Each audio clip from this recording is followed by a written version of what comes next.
Добро вечер во емисијата 360 степени наосад. Дали решението за прашањето за името е блиску или се уште далеку? Контекстот во кој вечерва го поставуваме ова прашање е средбата на премиерите Заев и Ципрас во Давос и резултатите и пораките испратени по неа. Во дел од јавноста може да се слушнат коментари дека се е веќе договорено и дека ова е само представа за граѓаните на двете земји на кои наскоро ќе им биде соопштено за постигнатиот договор. Од друга страна се оценките дека и покрај позитивниот исчекор остануваат разлики меѓу Скопје и Атина за кои е неизвестно дали ќе може да бидат премостени. При тоа се чини дека опсегот на употреба на новото име и инсистирањето на Грција за уставни промени е најголемиот предизвик. Можни ли се меѓу решенија со кои ќе бидат еднакво задоволни или еднакво незадоволни едната и другата страна? Особено што е нејасно каква гаранција за Грција би донела промена на уставот со оглед на тоа што и да биде сега сменет, по примерот на Македонија во ЕУ, никој не може да го спречи парламентот со двотретинско мнозинство одново да ја врати актуелната содржина на уставот или да ја промени во насока во која ќе се договорат тогашните парламентарци. За утре е најавена координација на владата, председателот на државата и опозицијата, а од понеделник во регионот повторно ќе дојде посредникот Метју Нимиц. Наши гости вечерва се поранешниот премиер Владо Бучковски и аналитичарот Сашо Клековски, и двајцата познавачи на темата. Кон крај е и новата саботажа. Дебатата почнува по кратка пауза.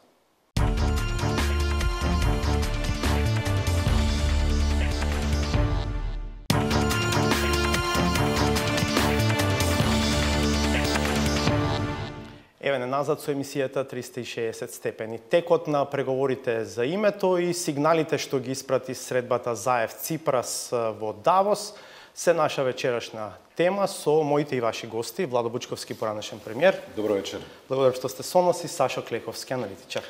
Добро вечер. Ако треба да се гради впечаток врз основа на јавно достапните информации, која би била вашата оценка? Дали процесот се движи кон решение или разликите остануваат тешко премостливи?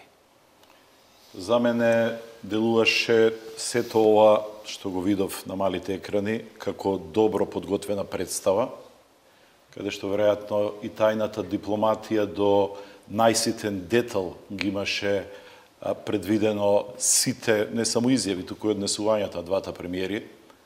Дадените изјави се охрабрувачки и навестува дека сме влезени во една фаза каде што има реални шанси да дојде до решение, но тоа може да биде само привид, имајќи во предвид што се врз основа на моето искуство го имам видено во тие рамки кои се нудат сега веројатно на масата и на нашиот тим кој треба утре, како што рековте, прв пат во еден поширок состав да ја погледне последната рамка што ја нуди. Кога велите добро режирана представа, некој може да ве свати дека од тоа градите негативен контекст. Не, градам позитивен. Мислам дека требаше да се создаде впечаток дека е можно да има пријателски однос помеѓу двата премиери.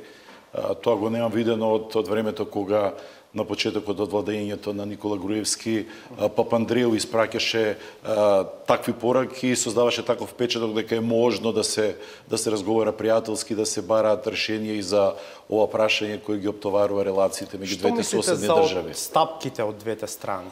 Мислам дека се добро срочени, дека се придобивка пред се за граѓаните на Република Македонија.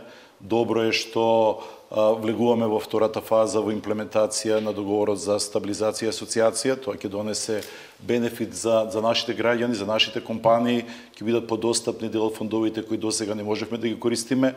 Добро е што ова јадранско-јонска иницијатива ќе имаме можност за поблиска соработка со Грција председно и со Италија како едни од државите членки на Европската унија од кои можеме многу да користиме не само искуства, туку и да имаме заеднички проекти, бидејќи регионалната соработка дефинитивно ја форсираат на ниво на Европска унија. И трето, отворањето на еден граничен премин е бенефит пред се за граѓаните од подрачјето на Преспа, и мислам дека ако цениме по друга страна што ние правиме за возврат, ние всушност се враќаме во претходна состојба да тргнеме дел од она што сметаме дека евентуално беше провокација за грчката страна која го искористи правото на вето или не се постигна консензус на самитот во Букурешт, кога очекувавме во 2008 да станеме членка на НАТО.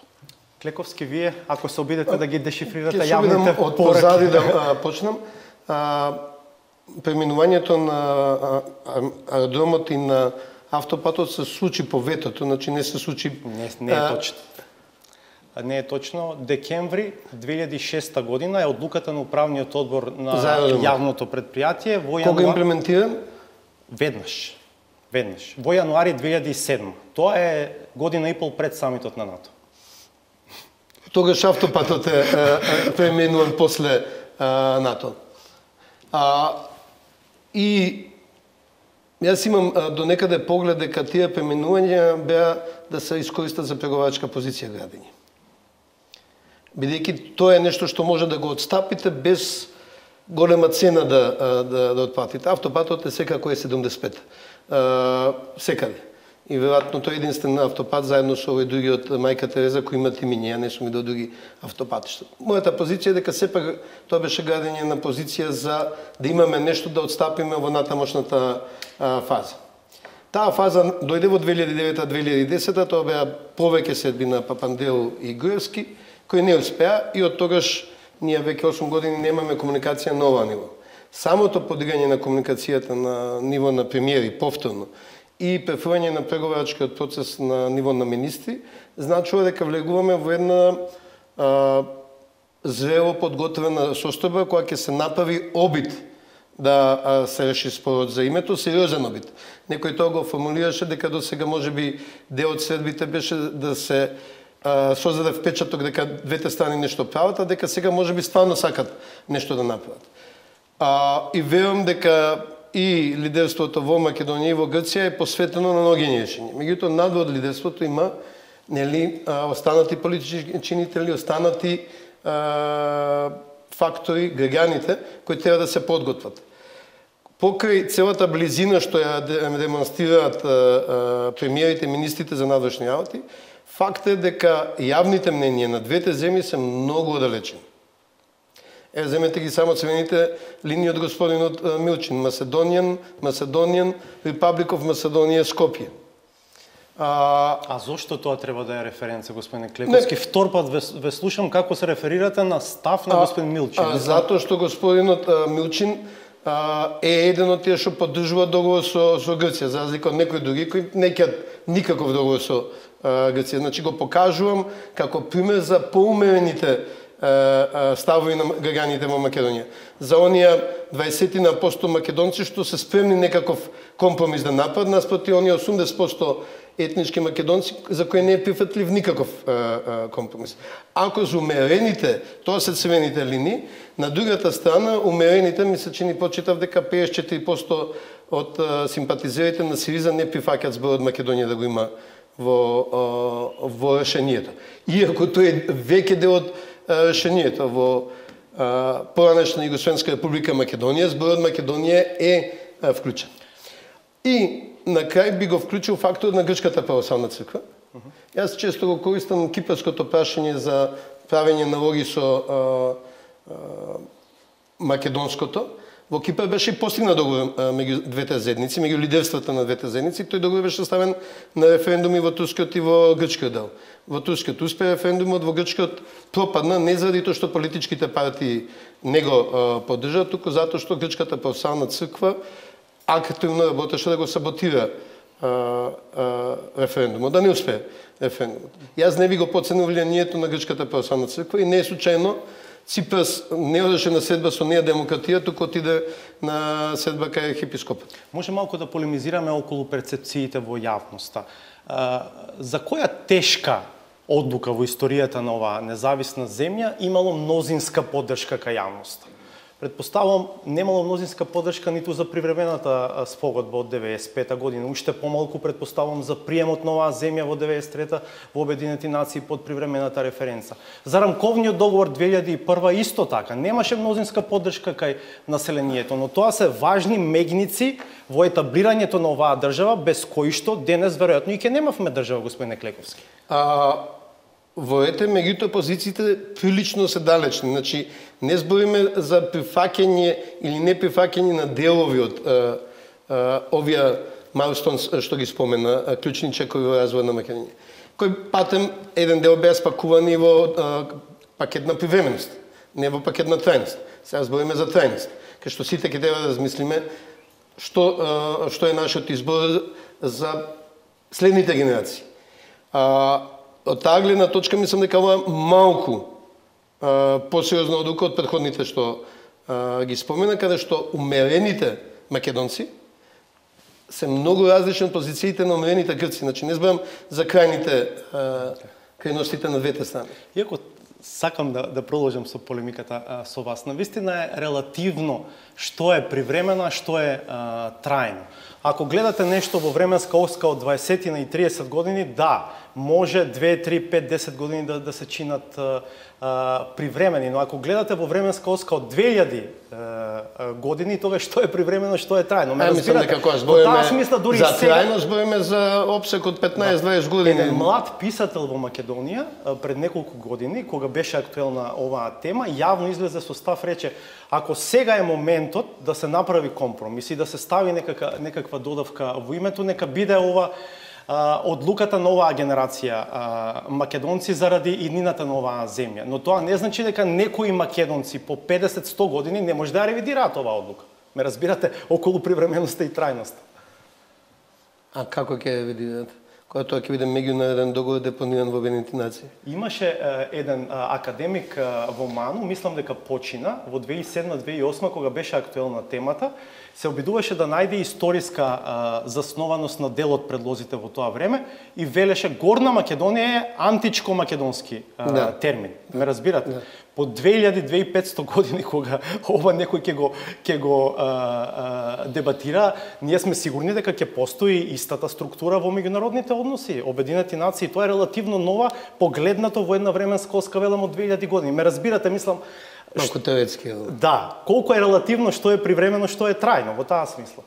Добро, ќе продолжиме со дебатата.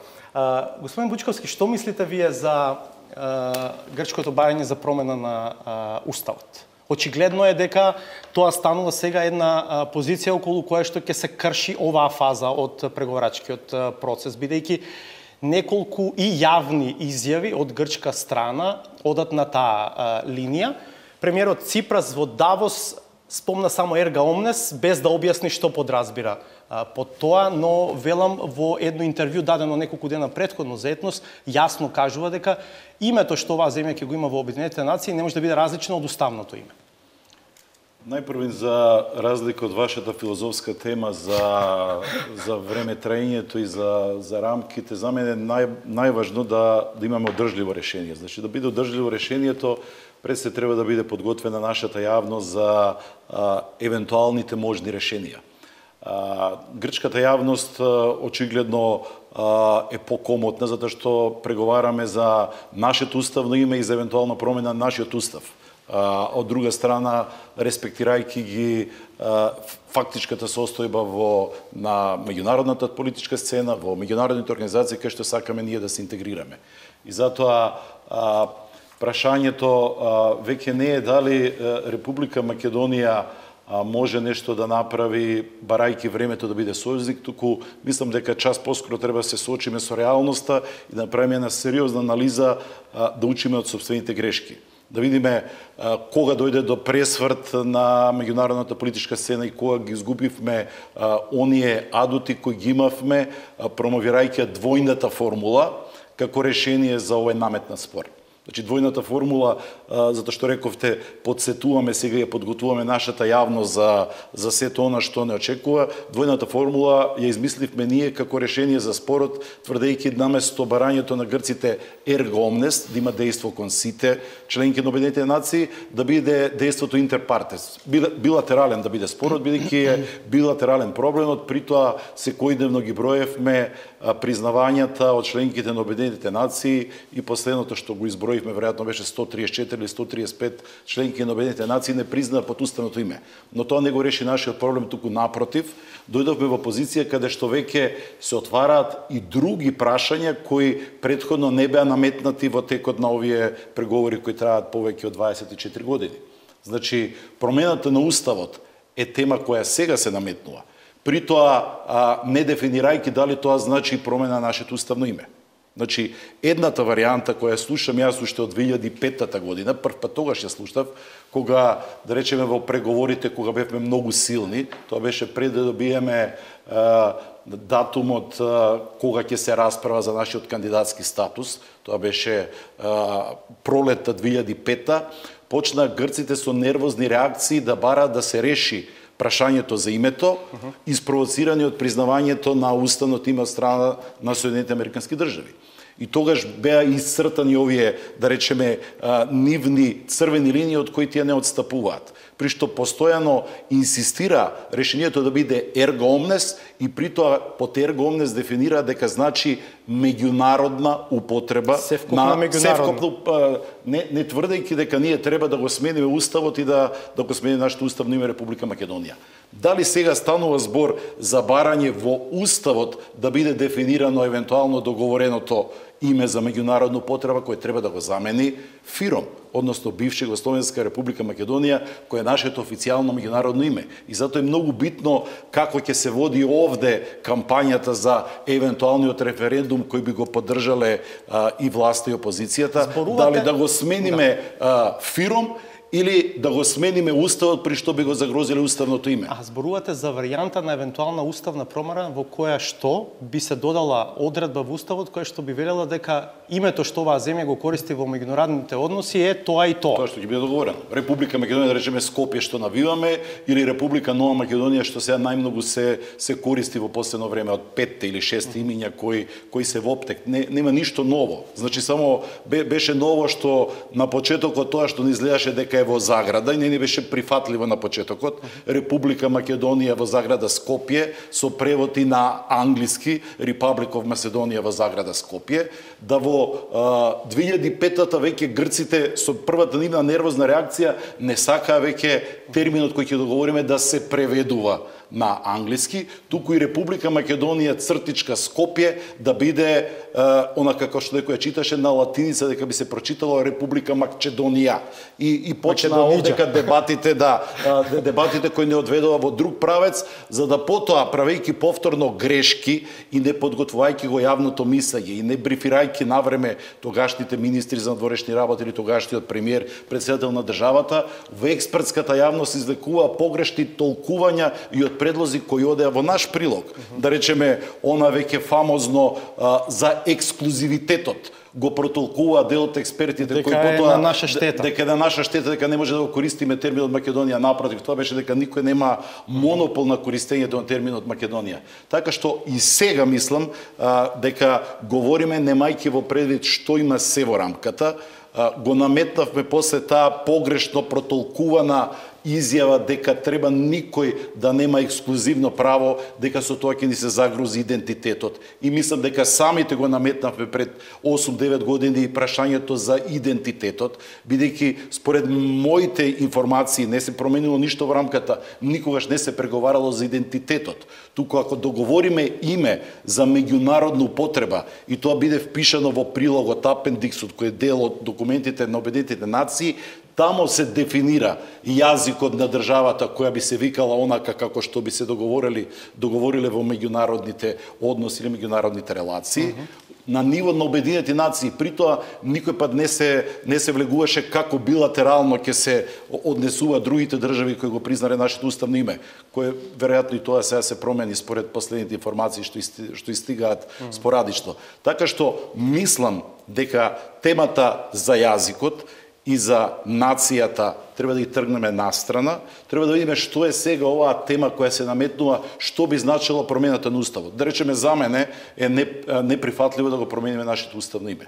Затоа што тоа го користиме тоа е за внатрешна потреба и името на нашата држава е Република Македонија. Друго е заради оваа фактичка состојба во која се наоѓаме, изолирани, запрени се и интеграциите, да понудиме ние решение кој ќе ги одгатне овие дилеми. Ќе го гарантира нашиот идентитет, нема да задира во прашањето што ние сметаме дека може да го загрози идентитетот, тоа е јазикот, тоа е нашата припадност, а од друга страна, без ако има подготвеност и кај опозицијата, ако има подготвеност во пошироката наша јавност, ние да понудиме решение во Уставот, да не бегаме од тоа, да обезбедиме двотретинска поддршка, она што ќе го договориме да биде дел од Уставот како име за меѓународна потреба. Добро, Клековски, веднаш ќе ви дадам збор, но имам обврска за кратка пауза. Инаку вие сте наред, да. Останете нас.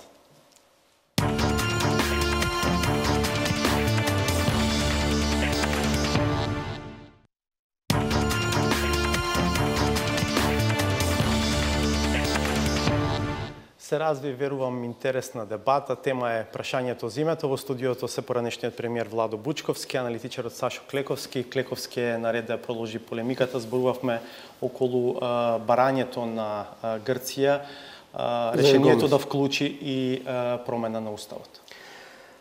Ја би се вратил со што имат проблем грците. Проблем на грците не е Република Македонија и називот на државата. Проблемот на грците се македонците. Со години назад, грчките преводи во Брисел, во Европската унија, не се македонски јазик. Кога некојаш ќе се спомне македонски јазик, не дај Боже, во некој документ, преводот во грчката верзија е славо македонски. Значи, треба тоа да го разбереме, дека грците немаат проблем со државата, имаат проблем со нас. Со постоењето на македонска нација. И сите одредници, дали е тоа името на државата, дали името на јазикот, има проблем. Како они тоа ќе го манифестират, останува да видиме. Тоа е моето разбирање на спорот. Втората работа е дека откако на Грција и помина кршењето на меѓународната спогодба. И помина. На привремената и помина. Да, откако и помина. Откако и помина пресудата, имаме диспропорција на преговарачките позиции, бидејќи сегашното гледиште во Грција е дека они немаат ништо што да изгубат или да добијат со решавање на спорот, осим ако нема некоја тајни ветување од Берлин и од Вашингтон околу нивниот долг, евентуално, ама јавно оно што е познато, они не добиваат ништо за решавање, а би можеле да паднат од вас, овие што ќе го решат спорот за името. Од друга страна, они чувствуваат дека Македонија има што да добие, бидејќи би се приклучила во НАТО и ЕУ. Значи, во анализата на добивките од решавање на проблемот, они гледаат дека Македонија повеќе би добила и соодветно на тоа Македонија треба повеќе да отстапи. И третата работа, ние веќе си имаме договорено за поранешна Југословенска република Македонија во меѓународна употреба. Таму го има збор од Македонија, не знам што се пенават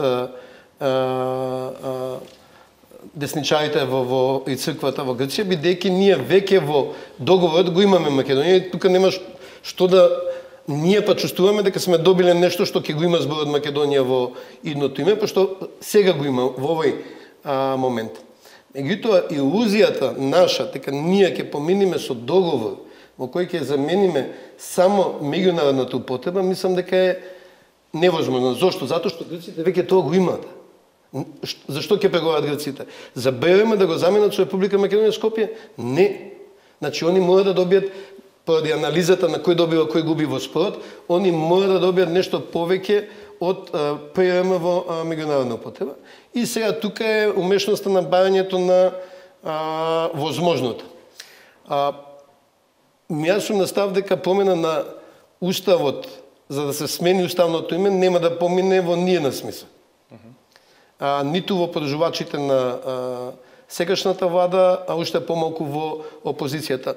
ВМРО-ДПМН долго користеше на флоскула, нема да дозволиме да се промени уставот, за да се промени уставното име. И сега тука ја гледаме на игра на зборови. Значи уставот може да се смени, за да се смени нешто друго, а то не е уставното име.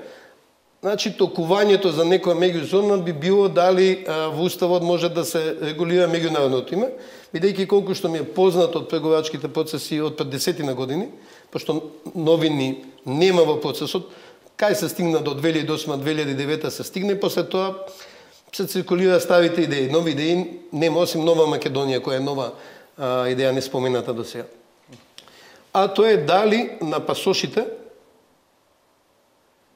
каде што има англиски и француски назив на земјата, ќе го пишува меѓународното име, значи Република таа и таа Македонија, а кириличниот назив ќе остане Истиот јас колку што имам информации, грците барали на личните карти тоа да го пишува, затоа што по влезот во Европска унија личните карти ќе бидат документот за патување, не пасошите. Веројатно формулацијата би била на сите документи кои што би биле во меѓународна употреба. Пасошите и па и возачки дозволи се тука веројатно. Да, ама со таа двојност на разликите во називот на англиски, кој би бил веројатно оригинална транскрипција на латиница, што ќе биде многу глупаво и чудно, и останување на Република Македонија во кириличната верзија.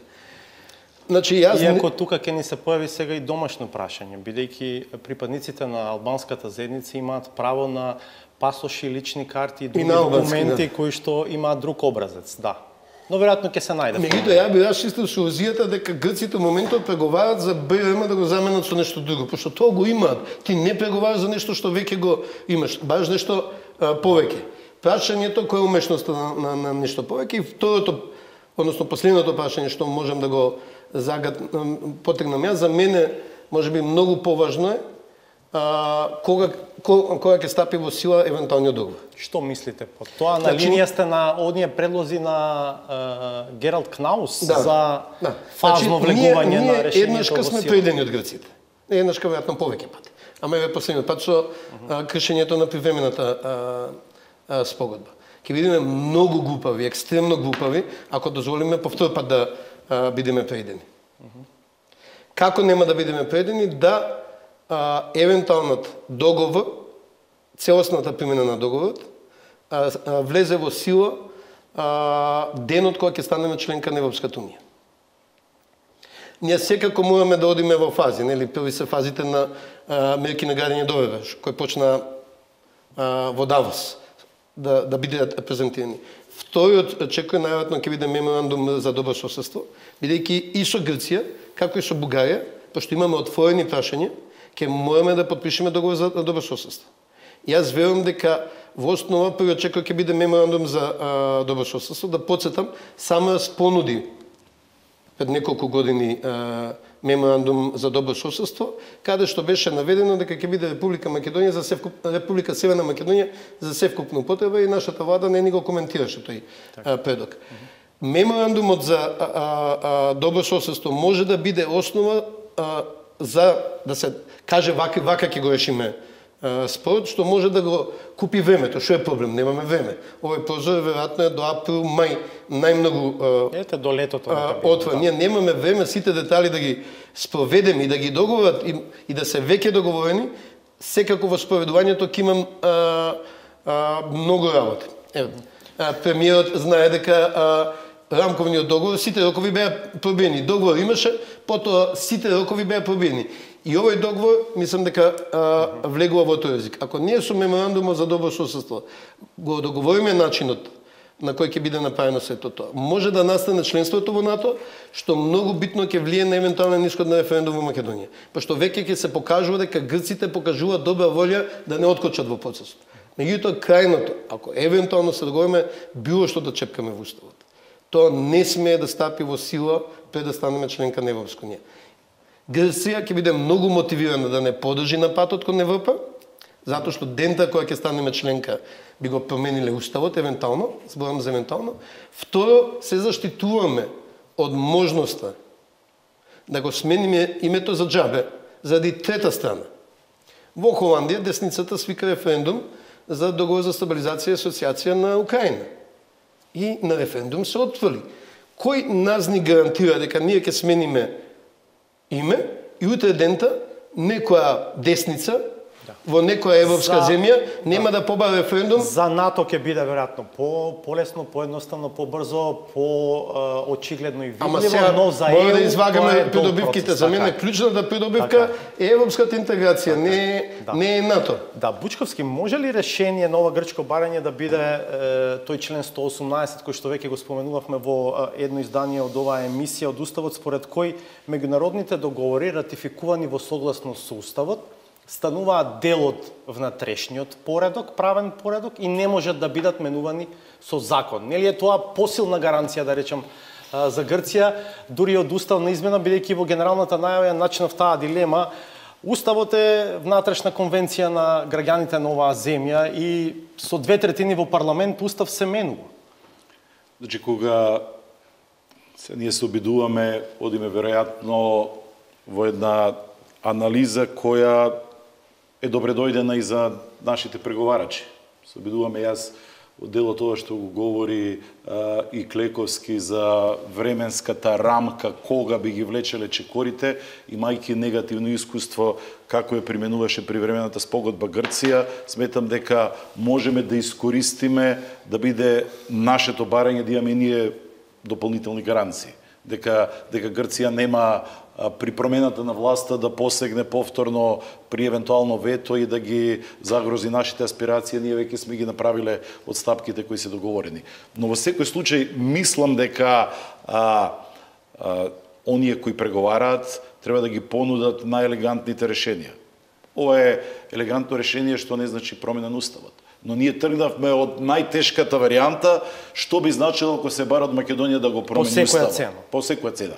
Јас сметам дека во Македонија нема да има власт и нема да има премиер кој би го бранил предлогот ако стане збор за промена на уставот да се смени нашето уставно име.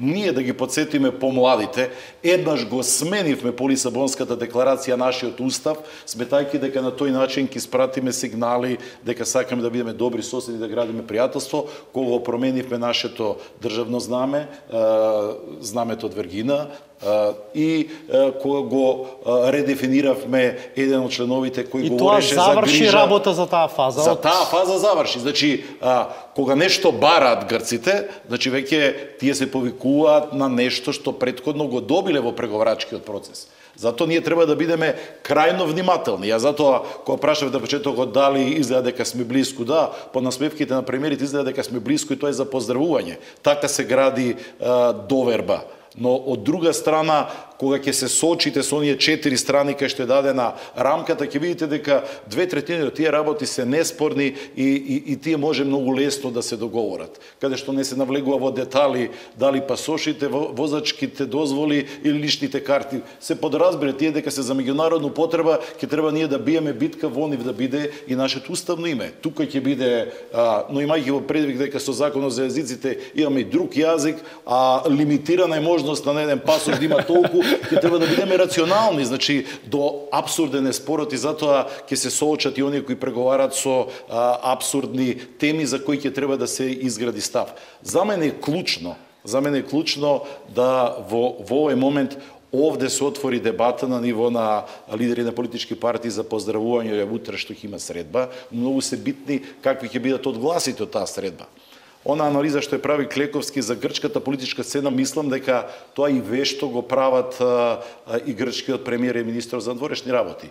Тие дефинираат дека имаат проблем со еден коалиционен партнер, тоа е лидерот на независни грци Каменос, кој е министр за одбрана, и него му е дадена можноста да биде погласен, за да создава дополнителен притисок кон нас дека и во Грција има проблем. Па кога ќе видите дека иако Грчката православна црква наводно е неутрална, така се договори наводно премиерот Ципрас. Од друга страна гледаме дека Сдруженијето на свештениците прво и на протестите во Солон и сега први се најавија за протестите на 4 февруари во Атина. Значи тамо се создава еден амбиент, се отвори веќе темата, овие серија на интервјуа што ги дава и Ципрас е за подготвување на нивната јавност. Очекувам дека повраќањето од Давос и по оваа средба што ќе имаат на ниво на лидери на политички партии заедно со претседателот Иванов, ќе треба и министерот за надворешни работи и премиерот многу работи кои може да ги споделат со јавноста, ќе биде добро јавноста да биде подготвена за она што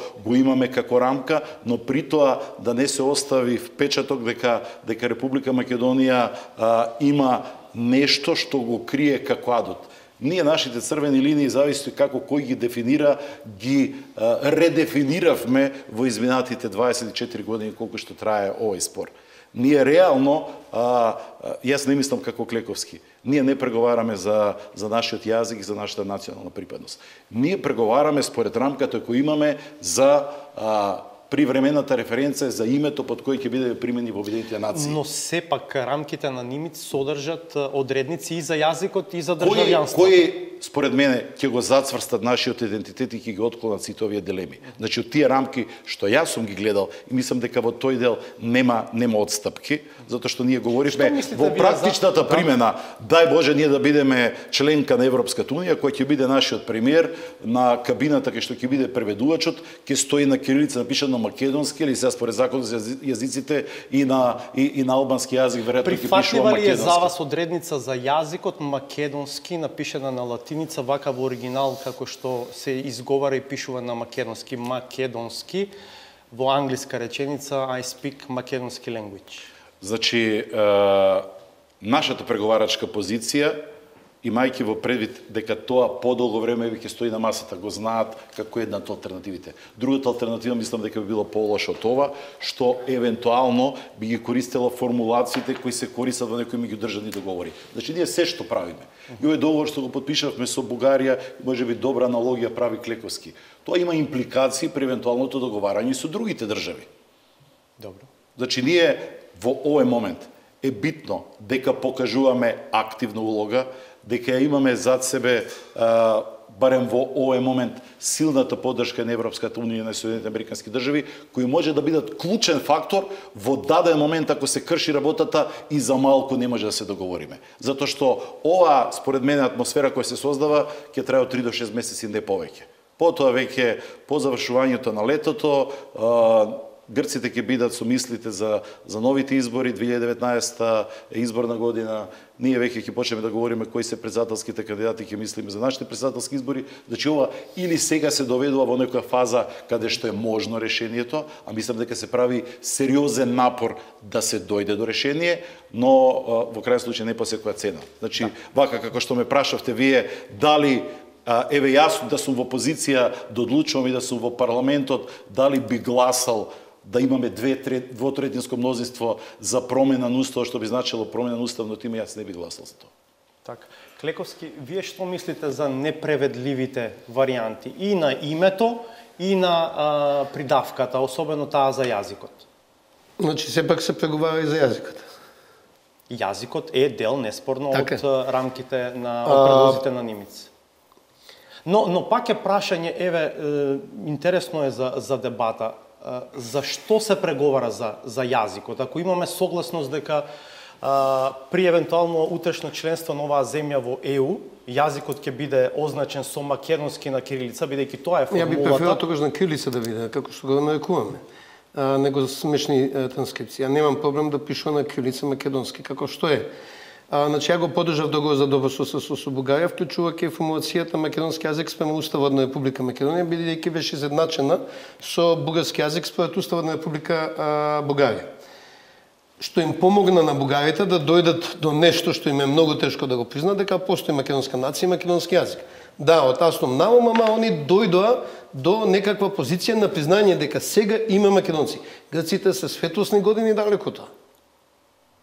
Да се разбереме, Бугарија ја не знам зашто го доголекувавме 18 години, бидејќи современата политичка елита и обичните граѓани во Бугарија може би ќе спорат за Гоце Делчев дали е македонец или бугарин, ама се дојдени до сознание дека во овој момент има Република Македонија, има македонска нација, има македонски јазик. И за грците мислам неспорно дека постојат македонци, ама ти имаат проблем со преводот на македонци на англиски. Бил во Грција, не викаат срби, не викаат скопјани. Не сум ги читал тезите на Кофос, кој што признава и кој што се основа. Никој не вика скопјани и срби. Тезите на Кофос сите не викаат македонци. Основа на овие официјални грчки позиции се овие дека овде неспорно дека живее засебен етникум кој што себе си се декларира за македонци.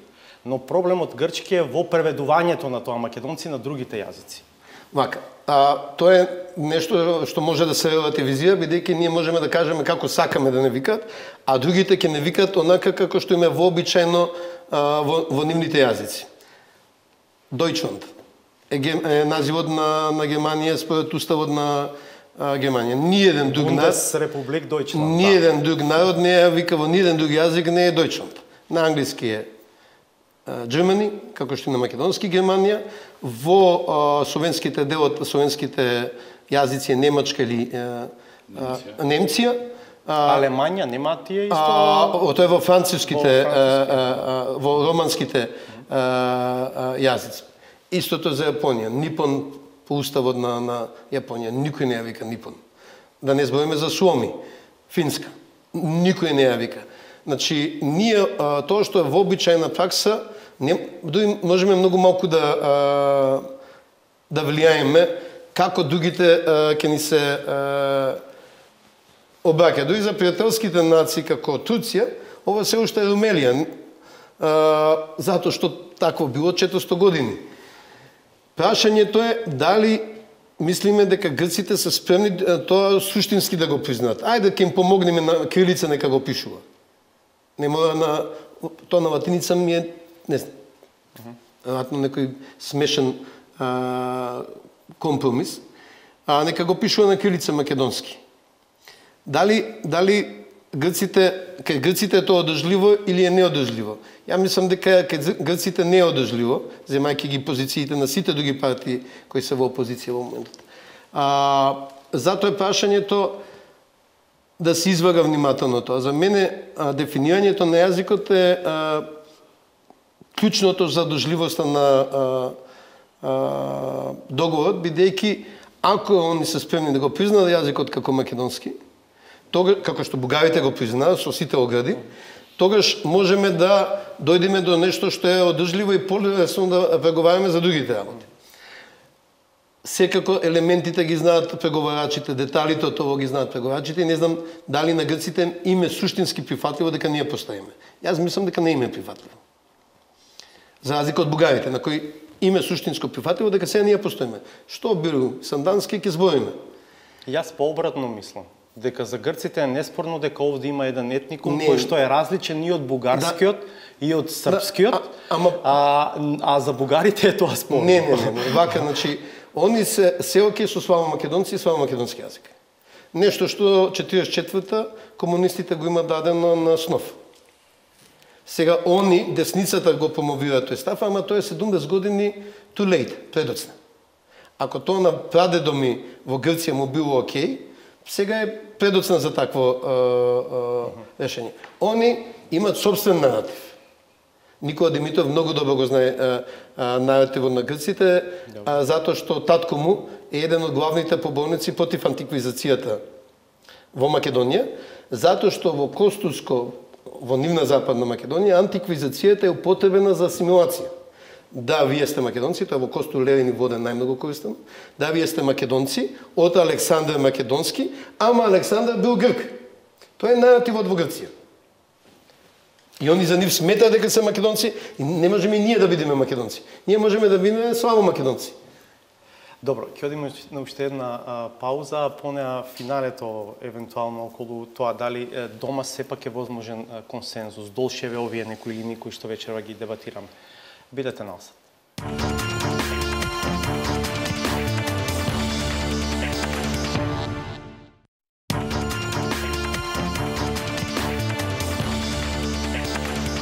Во финалето сме на вечерашново издание. Бучковски и Клековски се наши гости. Пред прашањето околу тоа дали е можен консензус дома во Македонија, Клековски сака уште пошто ме праша за македонски на латиница, тоа е многу глупава ситуација и во примената.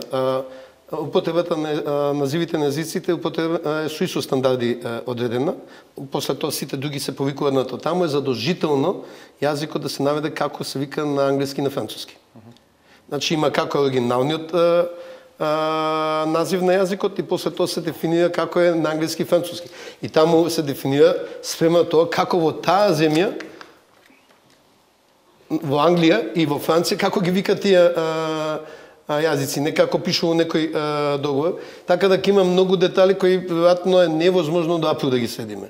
Затоа најлогично да имаме меморандум за добрососедство, каде што ќе воспоставиме основа каков ќе биде договорот. Со тој меморандум да влеземе во Европска унија и да почнеме да добиеме датум за преговори и да имаме референдум во атмосфера на покана за НАТО и датум за преговори. Референдум се надоврзувам на сегашното твое прашање. Во сегашната атмосфера е многу различна од колку во атмосфера на покана на НАТО и датум за преговори. Ајде продолжете со прашањето што го поставив. Како ви се чинат вас изјавите кои што во последно време доаѓаат од опозицијската ВМРО-ДПМН и дали препознавате таму промена, ако не суштински на ставот, тогаш промена во смисла на тоа дека сега како повеќе простор да им се даваат на аргументите зошто треба да се реши, а не зошто не треба да се реши спорот. Ја мислам дека горе-долу се изгради свест дека сега имаме некои 6 месеци прозор на можност во кој може да направиме поместување. Ако помине самитот на НАТО во јуни, мислам дека цела енергија ќе спласне и одговорноста на сите политички чинители. И тие кои се за, и тие кои се против договор е многу позначена. Многу е важно што е договорот. Така. Значи, јас верувам, гледајќи ги црвените линии на ВМРО-ДПМН, а тоа е да нема промена на уставот за да се смени уставното име. Да не се дира во идентитетските прашања. Мене ова позиција на ВМРО-ДПМН, која е запишана во програмата на ВМРО-ДПМН, повеќе пати кажувано од претходниот лидер Никола Груевски, верувам е уште платформа на ВМРО-ДПМН, мислам дека остава просто во тие рамки да се најде решение, бидејќи оно што например некои подржувачи на владата го кажуваат, не е далеко од тие позиции на ВМРО-ДПМН, ама тоа е се уште многу далеко од грчките позиции. Каков ќе биде договорот? Зависи каква поддршка ќе добие дома. Вучковски, вие како гледате, веќе го поздравивте одржувањето на утрешната координативна средба, ќе бидат присутни премиерот, министерот за надворешни, председателот на државата, лидерот на Дуј Ахмети и лидерот на опозицијата Мицковски. Пак оценам по првата изјава што ја слушнав, веројатно на вашата телевизија што ја дал за грчката Алфа, новиот председател на ВМРО-ДПМН, таа изгледаше поприлично умерена изјава, каде што тој го поздрави напорот што го прави Заев. Всушност има едно соопштение кое е интересно затоа што во првиот дел ја поздравуваше средбата ВМРО-ДПМН официјално што се случи пред 2 дена во Давос. Во вториот дел исто така не беа многу ригидни што имајќи во предвид како е дел велат од некакво пакет решение, тогаш воредно да не е случајно едностран потек од нашата влада, така едно внимателно срочена формулација. Вие правевте веројатно избор на изјави, не даваат многу од новото раководство на ВМРО-ДПМН изјави по нивното промовирање. Го најдовте подпредседател Николовски со една поприлично смела изјава дека и ВМРО-ДПМН е свесен дека без решавање на прашањето со името нема интеграција. Цело тоа интервју беше со променет тон и интонација. Така што ако се постигне конечно консензус, ќе бидат посилни нашите позиции. Инаку преговорите влегуваат во фаза каде што деталите се важни, но националниот консензус ако се постигне, зашто амблок Ахметија тамо, но нашите сограѓани албанци даваат поддршка на напорите што ќе ги направи СДСМ и ВМРО-ДПМН во градење на таква заедничка наша позиција. Јас сум умерен оптимист. Ќе биде појасно утре, но мислам дека во ВМРО-ДПМН се нужни радикални промени.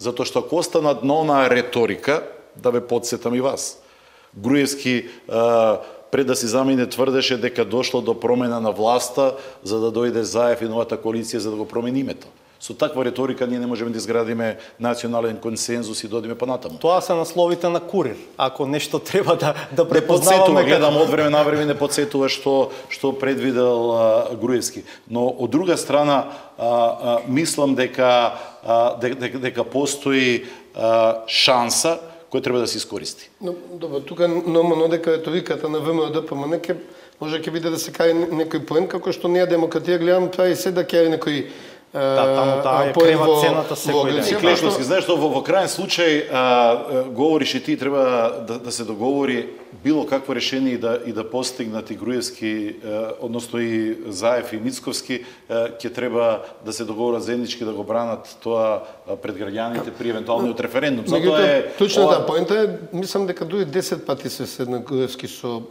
Папандреou. Зашо преговараше? Преговараше за споразумето. Повторно клучно е кој ќе биде пакетот кој се договара.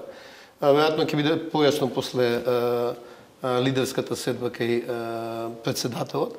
Меѓутоа, свесноста на сите чинители дека наредните 10 години најверојатно нема да имаме сличен момент на вкрстување на интересот на Тина Скопје и на меѓународната заедница да се реши прашањето, треба да не мобилизира сите во градење на позициите. Ја некои декларираните позиции одма би ги подпишал, ама мислам не се тие на маса, се некои други. Така да е многу важно што е тој нацрт договор што се нуди. Да.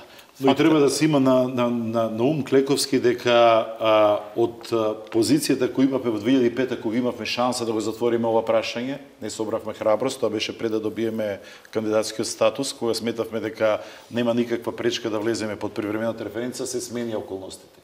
Значи, после 10-15 години, ако се пропушти ова шанса, предлогот ќе биде уште полош за Република Македонија и можеби воопшто ќе го нема. Затоа мислам дека и тоа го имаат во предвид лидерите на најголемите политички партии. Јас верувам дека ќе смогнат сили да најдат решение со кои би влегле во овие завршни преговори, затоа што во вторник или среда веќе доаѓа Нимиц и ќе треба да има првите одгласи дали ќе се продолжи со засилено темпо на ниво на министри на дворешни работи да се бара решението. Ако тоа е така во таа варијанта, многу брзо ќе се соочиме со предлог кој ќе треба да се брани во јавноста, не од нас двајца кои имаме можеби неочекувано слични ставови за некои прашања, но од оние кои треба да ги подготват граѓаните Република Македонија за евентуалниот компромис. Да, интересно е дека конвергираат некако ставовите во дел од јавноста од луѓе кои што имале спротивставени позиции. И при тоа мислам дека во позитивна смисла. Благодарам вечер што бевте дел од 360 степени. Предпоставам дека во следните месеци ќе има уште шанси зошто да се дебатира. Да одгледаме и саботажето.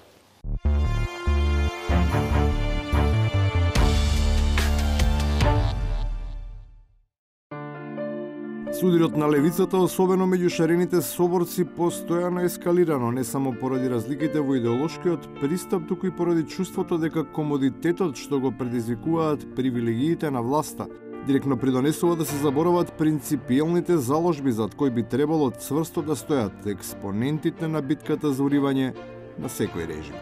Извини, дали мислиш ти дека јас кога одлучив да стана пратеник, не бев свесен дека ќе бидам критикувано многу често дури ниско од твоја страна, извини. Да, бев свесен. Имаше но ние волно решивме да влеземе во калт и да се испрљаме, решавајќи ги проблемите. Критикуваме новите уште поостро отколку што го правиме тоа Груевски.